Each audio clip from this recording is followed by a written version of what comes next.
12 appearing से start होता है। 12 अपीयरिंग समझ में आ रही है? Just now you are in 10th appearing. Are you getting what I am saying? You just now you are in 10th appearing, आप 10th appearing में हो। Same like that कि 12 वाले बच्चे जब 11 क्रॉस करके 12 में जाएंगे तो 12 appearing का था। 12 appearing जो है यह एनडीए का एग्जाम हर साल टू टाइम्स आता है। एक बार आता है अप्रैल में एग्जाम होता है और एक बार सितंबर में। ध्यान देना बेटा, बहुत अच्छा चुका। एनडीए का एग्जाम मैंने बोला 1800 मार्क्स का होता है।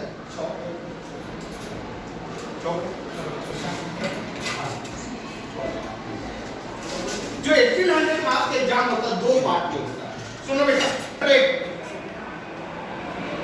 2.5 आवर जो होता है वो मैथमेटिक्स होता है, जिसको मैथ कहते हैं, ठीक है ना।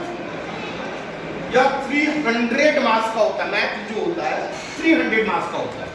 एंड रेस्ट 2.5 आवर जिसको कहते हैं GAT, GAT, general ability test. मैं बोर्ड पे लिखता हूँ, आप लिख लेना, और कुछ नए एग्जाम के बारे में बताऊंगा जो आपको नहीं पता।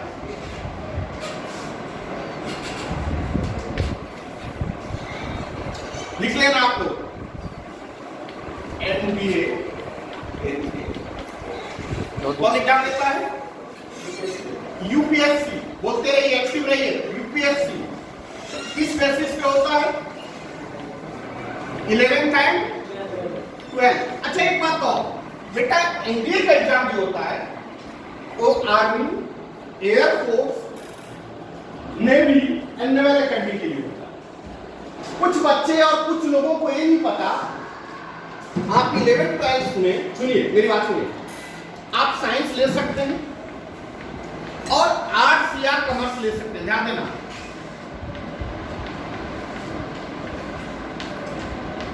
जो बच्चे साइंस लिए हैं वह एनडीए, एयरफोर्स, नेवी और आर्मी तीनों के लिए जा सकते हैं। लेकिन जो कॉमर्स लिए हैं ओनली फॉर आर्मी के लिए जाएंगे। यहां तक क्लियर हुआ सभी बच्चे? बता रहा हूं, यह फोर्स नहीं है, डायरेक्ट ऑफिसर्स का एग्जाम होता है। कर्नल समझते हो? ग्रेड से इतना करो। अच्छा, सबसे बड़ी बात यह है कि सभी बच्चे को, चाहे आर्ट्स ले या साइंस ले, एक ही स्टेप से गुजरना है। स्टेप सबके लिए कॉमन है। क्या स्टेप है? यह एग्जाम कितने 100 मार्क्स का होता है? 1800 मार्क्स का होता है। कितने पार्ट में होता है बोलते चलिए? मैथ कितने? 300 मार्क्स। क्लियर हो रहा है बेटा? हाँ या ना? या 120 क्वेश्चन होता है। 120 क्वेश्चन होते हैं बेटा। एक क्वेश्चन अगर सही हुआ तो 2.5 मार्क्स मिलते हैं, और अगर एक क्वेश्चन गलत हुआ तो -0.83 डिडक्ट हो जाते हैं, घट जाते, नेगेटिव मार्क्स। समझ में आ गई? नेक्स्ट है गैट, जनरल एबिलिटी टेस्ट। या रिटन एग्जाम की बात कर रहा हूं। रिटन समझ में आ रहा है? दो पार्ट में होता है। रिटन कितने 100 मार्क्स का? 900 मार्क्स। क्लियर हो रहा है? गैट में क्या क्या आता है? English, physics, chemistry, biology, short में चलेगा ना, history, geography and current affair, GK. English 200, 60, 40, 60, 100, 40, 80, 80, 40। आप ऐड करोगे तो 600 आएगा। बस समझ में आया? गैट में एक क्वेश्चन जो होता है, या टोटल क्वेश्चन कितने होते हैं? 150 क्वेश्चन होते हैं। एक क्वेश्चन अगर सही हुआ तो 4 मार्क्स, और गलत हुआ तो -1.33 डिडक्ट हो जाएगा। मेरी बात समझ में आई क्या? मैथ में एक क्वेश्चन 2.5 मार्क्स और गैट में 1 क्वेश्चन 4 मार्क्स। क्लियर हो रहा है? Concept clear? अगर आप रिटन निकाल लेते हैं फिर क्या होता है, एसएसबी सर्विस सिलेक्शन, और गलती से एयरफोर्स पायलट के लिए हो, इसके लिए एयरफोर्स पायलट के लिए जा रहे हो, 1 डे ऐड हो जाता है। कितना डे हो जाता है? 6 डे। कितने डे? या 5 डे अलग अलग एक्टिविटी। आप अपार्ट फ्रॉम दिस एसएसबी निकल गया तब मेडिकल होता है। क्या होता है? मेडिकल हो गया तब ऑल ओवर इंडिया का मेरिट लिस्ट आता है। ऑल ओवर इंडिया का मेरिट लिस्ट आने के बाद जेम्स कैंडिडेट का खड़गवासला पुणे में एडमिशन होता है। क्या होता है? एडमिशन 3 साल ग्रेजुएशन के लिए। और एक बात और सुन लो, 3 साल जब आप ग्रेजुएशन खड़गवासला में कर रहे होंगे, जेम्स कैंडिडेट फीमेल के लिए अलग है, अभी इसी साल से स्टार्ट हुआ है, लड़कियों के लिए अलग एडमिशन हो रहा है आरएमएस में। किसमें? आरएमएस में। क्लियर हुआ? वहां पे पढ़ने के ड्यूरेशन में, हेलो, पढ़ने के ड्यूरेशन में आपको पेमेंट मिलेगा। टर्म्स बताएंगे जिसमें आपको पढ़ने के लिए पेमेंट गवर्नमेंट देगी। अरे कहते मैडम सिंह, यह एनडीए का एग्जाम है। क्लियर हुआ सब? नंबर ऑफ सीट होते हैं ऑल ओवर इंडिया बेसिस पे। क्लियर हुआ क्या?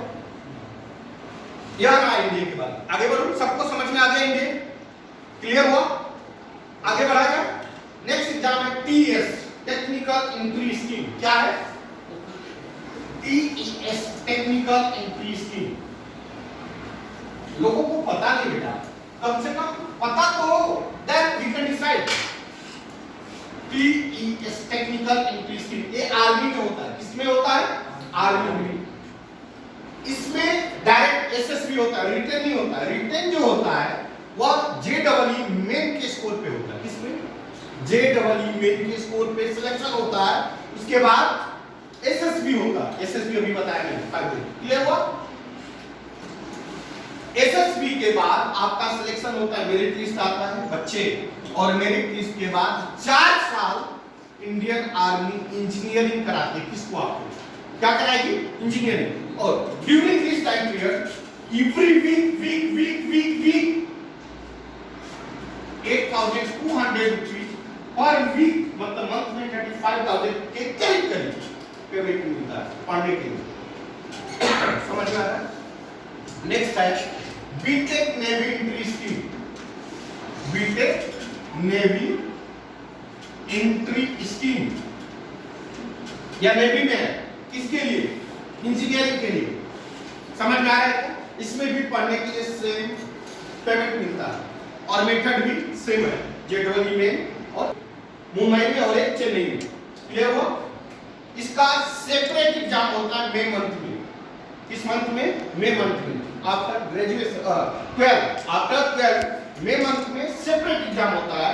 तो इसके लिए सब्जेक्ट और रीजनिंग समझ में आता है? रीजनिंग पता है ना? रीजनिंग इतने सब्जेक्ट के एग्जाम होते हैं। क्लियर हुआ? खास करके लड़कियों के लिए एक सेपरेट एग्जाम है, सिर्फ लड़कियां भर सकती हैं। MNS, military nursing service. क्या है? Military nursing service. इसका सेपरेट एग्जाम होता है, फिजिक्स, केमिस्ट्री, बायो और इंग्लिश। इसका एज लिमिट है 18 to 24। इसको पढ़ने के लिए स्टाइपेंड मनी 17,000 समथिंग रुपीज मिलता है। सिर्फ लड़कियां भर सकती हैं इसको। क्लियर हो रहा है? इसके अलावा एक रेलवे में एग्जाम है, एनआरटीआई। एनआरटीआई का नाम सुना है? एनआरटीआई, अरे बहुत अच्छा एग्जाम है, पता है? एनआरटीआई ऑल ओवर इंडिया में एक ही जगह बड़ोदरा में, और यहां से सिर्फ ग्रेजुएशन तो बीएससी के बच्चे का पैकेज 36 लाख का गया है। कितना? 36 लाख गया है। इतना मस्त एग्जाम है। मेट्रो जानते हो? मेट्रो के लिए स्पेशली बनाया गया है और इसका सीट भी 60 है, 60 है। अभी लोगों को पता ही नहीं है इस एग्जाम के बारे में। बात समझ में आती है क्या? तो बहुत अच्छा एग्जाम है। इसमें भी पढ़ने के लिए रेलवे पैसा देती है। क्लियर हो रहा है क्या? बहुत अच्छा, इसका बहुत पता है, जो नहीं पता है वो मैं बताने की आया। क्लियर हो? कुछ बच्चे और बच्चों का सपना होता है अगर डिफेंस में जाकर एमबीबीएस करने का, तो उसके लिए क्या कर सकते हो? एएफएमसी का नाम सुना है? Arm force, AFMC arm force medical college कहां है? पुणे में। और यह इसका पोजीशन, एम्स का नाम सुना है? एम्स के बाद आता है। अगर एएफएमसी में जाना है तो नीट में कितने स्कोर चाहिए? नियरली 640 या उससे करीब 640 आउट ऑफ 720, 720 में से। समझ में आ रहा है क्या? ये सब एग्जाम्स के डिटेल्स हैं। क्लियर हुआ क्या? आप इसके थ्रू डिफरेंट वे में आप अपना करियर चूज कर सकते हैं। क्लियर हुआ? सेकंड पॉइंट से एक बात और, टाइम है ना, 5 मिनट और ले सकता हूं। ये रहा एग्जाम्स के डिटेल्स। उम्मीद कर रहा हूं आप लोग को जरूर सीखने को मिला होगा। एक बात और कि हम अपना करियर कैसे डिसाइड करें। मेरी बात सुनिए, मेरा हम अपना करियर कैसे डिसाइड करें? जैसे मान लीजिए सपोज आज नवेडेज 2020 में 22 में हम लोग हैं। आज सभी लोगों का फंडामेंटल रिक्वायरमेंट मल्टीमीडिया सेट हो गया। मैं से बोल रहा हूं मल्टीमीडिया सेट फंडामेंटल रिक्वायरमेंट में आ गया। मैं से बोल रहा हूं ए बेटा, आज के इतना मोटा फोन होता है आपके पास, पता ही होगा, जैसे वो भाई साहब ये इतना मोटा फोन होता है।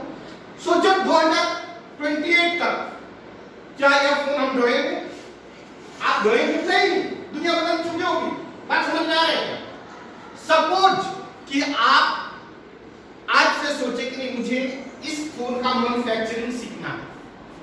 मेरी बात समझना, इस फोन का मैन्युफैक्चरिंग सीखना है, तो आप अभी 2 साल क्या करेंगे? 11 कितना हो जाएगा? 2024। सही बोल रहा हूं? 4 साल इंजीनियरिंग करेंगे, मैन्युफैक्चरिंग ऑफ फोन सीखेंगे। सही बोल रहा हूं? कितना आ जाएगा? 28 तक आप इस फोन का मैन्युफैक्चरिंग सीख चुके हैं। लेकिन जब आप मैन्युफैक्चरिंग सीख चुके तब तक उस फोन का डिमांड मार्केट से खत्म हो गया। मेरा फ्यूचर फिनिश्ड। मेरी बात समझ में आ रही है क्या? हमने गलती कहां की कि हमने अपने फ्यूचर को डिसाइड करने से पहले ये नहीं देखा कि आने वाला समय किसका पेज है। तो फ्यूचर जब भी हम अपना डिसाइड करें, वो 5 ईयर बैक के बारे में सोचिए। 5 साल पहले क्या होता था? बात समझ में आ रही है क्या? आज क्या डिमांडिंग है और आज के 5 साल बाद क्या होने वाला? मेरी बात समझ में आई आपको? मैंने क्या बोला कि before 5 years what happened? What is the requirement? What was the necessity in our society? आज क्या है? आज ट्रेंड क्या है? और आज के 5 साल बाद क्या हो सकता है? आप न्यूज देखते होंगे तो आपको पता होगा कि नौवेडे वर्ल्ड 3rd वॉर होने की संभावना है या हो सकता है, स्टार्ट हो चुका हो। सही बोल रहा हूं? इंडिया, रसिया और यूक्रेन की। सही बोल रहा हूं? आने वाला समय 2030 की बात करें तो क्या ह्यूमन बॉडी का लड़ाई रह जाएगा? नहीं। रोबोटिक्स, ड्रोन्स, न्यू इक्विपमेंट्स आ चुके होंगे। मैं सही बोल रहा हूं? अब बताओ कि अगर हम उसमें अपनी करियर डिसाइड करें, आज के डेट में ड्रोन्स इंडिया में बनते हैं, कम बनते हैं, एक्सपोर्ट किए जाते हैं, इंपोर्ट किए जाते हैं। सही बोल रहा हूं? तो आज के डेट में मिसाइल इंडिया में आज के 5 साल पहले नहीं बनते थे, अब कुछ बनने लगे। आज के 5 साल 10 साल बाद लगभग ज्यादा से ज्यादा मिसाइल इंडिया में बन रही है। समझ में आ रही है? मतलब उसका डिमांडिंग ज्यादा हो, बेटी एक्टिव। क्लियर हुआ? सो इस प्रकार हम अपने फ्यूचर को सोचें। प्लस ये जरूरी नहीं कि जो डिमांडिंग है वो हमें इंटरेस्ट है या नहीं है। हम जबरदस्ती तो नहीं बोल रहे हैं कि पांडे सर ने बोला कि आप एक करो इस वजह से मैं कर रहा हूं। नहीं, आपके दिल में उसके लिए इंटरेस्ट है या नहीं? आपका इंटरेस्ट क्या है? मेरी बात समझ में आ रही है? फ्यूचर कैसे डिसाइड करें?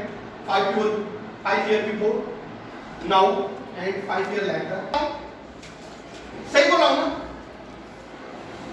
This is the wrong way. इनको रसगुल्ला खाना पसंद है, मुझे भी रसगुल्ला खाना पसंद है क्या? नहीं ना, तब फिर हम उनकी बातें मैं क्यों लूं? मेरी इंटरेस्ट अलग है, मेरी सोच अलग है, मेरी एक्टिविटी अलग है, मेरी लाइफ अलग है। मैं दूसरे के ऊपर क्यों कॉपी करूं? अनगेट बटन सही। सो अपनी रास्ता खुद चुनना है, यूनिक बनाना है और एक यूनिक वे में जाना है। क्लियर हुआ क्या? कोई डाउट? सॉरी, आप लोग का बोर्ड का एग्जाम नजदीक है और मैंने ज्यादा टाइम ले लिया। बात क्लियर हुई? समझ में आई? कुछ अलग सीखने को मिला? ऐसा तो नहीं हुआ कि आप लोग का मैं टाइम बर्बाद कर दिया? नहीं ना बेटा, YouTube पे मेरा चैनल